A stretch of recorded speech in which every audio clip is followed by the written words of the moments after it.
Hey kids, so today we're going to look at the box set for the new Blood and Plunder 2-player box set that I recently got from their Kickstarter.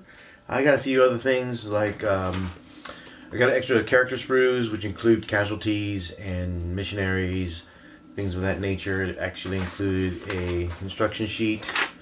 Luckily it did, because a lot of manufacturers do not put instruction sheets anymore.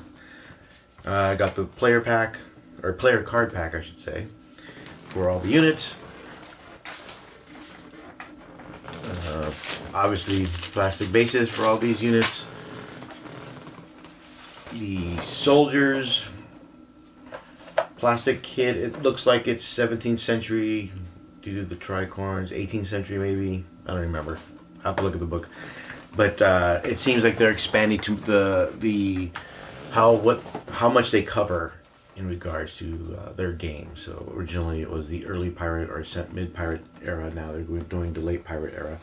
Included in that was this nice poster, which is a picture of the front of the box and the book. And on the other side is a map of the New World at the time of the Age of Pirates, which I'll probably frame that side actually and have it up in my room somewhere. In addition, the big boy obviously is the Blood and Plunder box.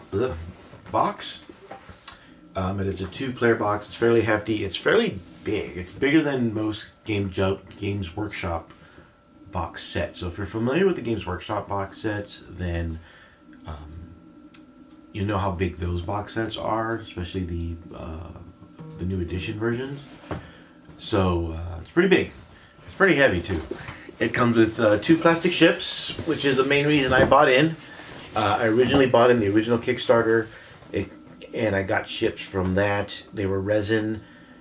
The resin, to be honest, wasn't very good. It was white, chalky, very powdery, and very difficult to work with, at least in my opinion. So what we're going to do is we're going to open it up and see what's inside.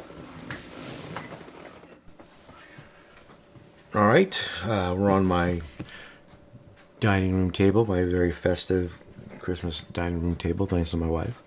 So let's see what's in the box. As it vacuum drops.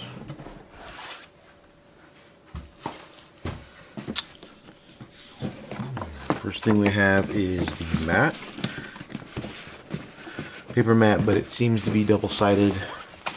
So it has the land part on one side and the ocean part another, since Blood and Plunder is both a sea and a land game. So pretty good map, pretty nice. I like what I see so far. All the directions to put the soldiers together. This looks like the special characters, Maynard and Blackbeard. This looks like the soldiers. Whether you give them a pike, I don't know why you give them a pike, or guns.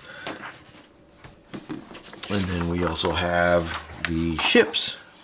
Both ships are more or less the same. I believe you can build 2 different kinds, and this is basically how you build the ship, depending which one you want to build. Going from the directions, I do play Games Workshop games. And I have built Rubicon and Tayama model kits. This is looks like a fairly simple build.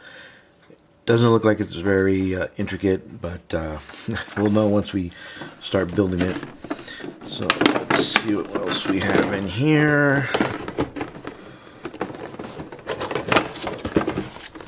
Black box, which has a lot of plastic. So we have the soldier kit. Another soldier kit, and then these 1, 2, 3, 4 kits for the ship. So this is probably ship number 1, along with the soldiers and sailors that go with it. These are the cannons and coverings. It looks fairly detailed. Front and back and the deck. Bottom pieces, you can have a look here. And then some of the sailing and rigging things of that nature. It actually looks pretty highly detailed. I mean, most plastic kits are, but looks pretty good. The second one, I'm gonna keep it closed because I'm assuming it's the same one. We'll open it later. Close to Christmas time, make big messes anyway during Christmas, right? So more, again, the exact same thing. Sailors, ship, cannons. So let's put these over here. So we get the cards for the ships, which you can either make a Bermuda sloop, which is one of them, or a Balandra, which is the other one. So I'll probably end up making one of each, just so I have one of each. If I want more, I could probably buy the ships separate eventually if they aren't already available separate. Cards for your characters. This is obviously Blackbeard, Edward Teach, and Robert Maynard, which are the antagonists in this box set. Event cards for the game, both for Pirate and for the British. The dice, you always need dice. They use 8-sided dice for their game.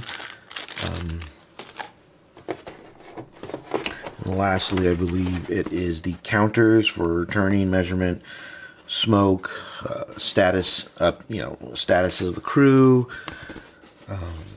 This is actually pretty thick cardboard. This is one of them. I'm going to punch something out back of it.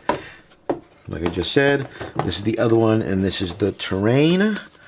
So this is the bush, as you can see, the land, and the other side is the ocean. So whether you're playing on land or on the sea, it gives you terrain that you can use. If you don't have physical terrain, a lot of people out there, a lot of companies out there sell terrain specific for the land and the ocean. And this is the rule book, the latest rule book, especially for Blood and Plunder, that includes all the new units, things of that nature.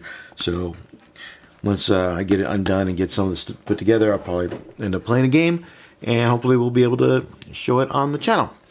Thanks for checking. That seems to be it. It's a nice plastic piece, just to put everything nice and cozy. Again, I hope you enjoyed it. I will eventually put the stuff together and probably play a game on the channel. Don't forget to like and subscribe, and I'll catch you all later.